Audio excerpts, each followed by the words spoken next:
ninamwombea kula Daktari Samia Suluhu Hassan. Na leo kwa hapa jimbo letu la Arusha, nataka niwaambie sifa yake moja tu kati ya sifa nyingi ambazo Mungu amemjalia. Kiongozi yoyote ana mambo anayopimwa nayo. Mojawapo ya jambo muhimu la kumpima kiongozi hasa wa nchi ni nyakati ngumu ambazo taifa likipitia, kiongozi wa nchi anafanya nini. Unajua watu wengi wanawaza tu mambo ya leo hapa chakula nini, leo haki yangu hii, unajua kuna mambo mengine lazima tuyafikiri katika mjadala, na vijiwe ndio sehemu ya kujadiliana mambo mazito. Ukiona kijiwe anajadiliana mambo madogo madogo, unajua kijiwe kidogo kimeshusha hadhi ya kijiwe. Lakini kijiwe lazima tujadili mambo mazito. Kwa sifa moja ambayo leo nataka nitambulishe kwenu ni kwamba Daktari Samia ameonyesha kwa vitendo uwezo wa kukabiliana na changamoto zinazoweza kulipasua taifa, kuligawa taifa, lakini katuonyesha uwezo wa kubaki imara kwa kiwango cha kwamba Tanzania bado ni ile ile aliyoacha Mwalimu Julius Kambarage Nyerere, ya watu wanaoishi bila kuulizana kabila wala dini. Fikiria mataifa mangapi ambayo marais wao walivyoondoka duniani kwa kuitwa na Mungu wakiwa bado kwenye madaraka, hawakuwa tena kuwa na amani. Yako mengi tu. Unajua hii lugha ya amani watu wanaichezea tu. Imekuwa kama amani gani sijala. Siku ikitoweka tutakuja kujua kumbe amani ni kubwa zaidi kuliko chakula. Unaweza kuvumilia kwa wangapi tunakaga na njaa yani. Waislamu tunafunga hapa mwezi wa Ramadhani, Wakristo na sisi tuna mifungo yetu mpaka kwa lazima. Tunaweza kuvumilia, lakini amani ikishatoweka haina namna yoyote ile ya mbadala.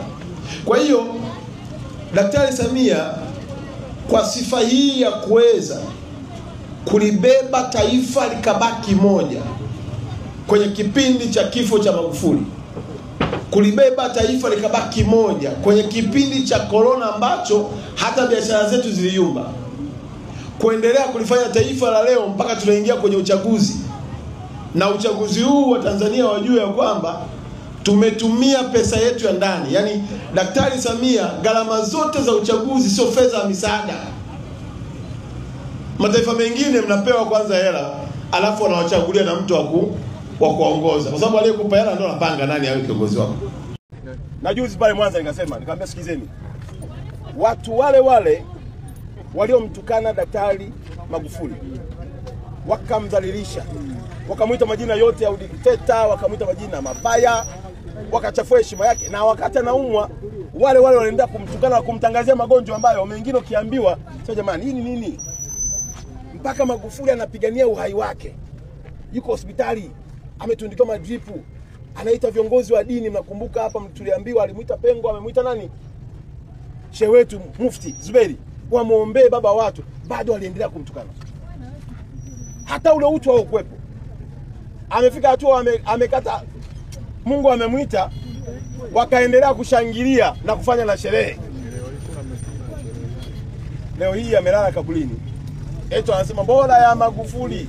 Mmemuumiza baba watu mpaka amekufa akiwa anaililia nchi yake kwa maneno ya kumkebei na kumuumiza. Hata familia yake imepita kwenye wakati mgumu mno.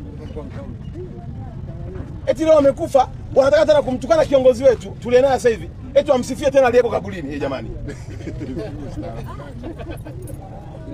Mimi nimemwambia sikizeni, mimi sikubali. Tulishindwa kumlinda Magufuli kwa maombi na kujitokeza hadharani kumuunga mkono, kumtia moyo. Hatutakubali mlichotufanyia kwa Magufuli mkifanya kwa Daktari Samia Suluhu Hassan. Tutapata wapi siku nyingine viongozi majasiri wa kufanya maamuzi? Kama kila kiongozi akifanya maamuzi anatukanwa. Mnakumbuka kwenye bwala Mwalimu Nyerere?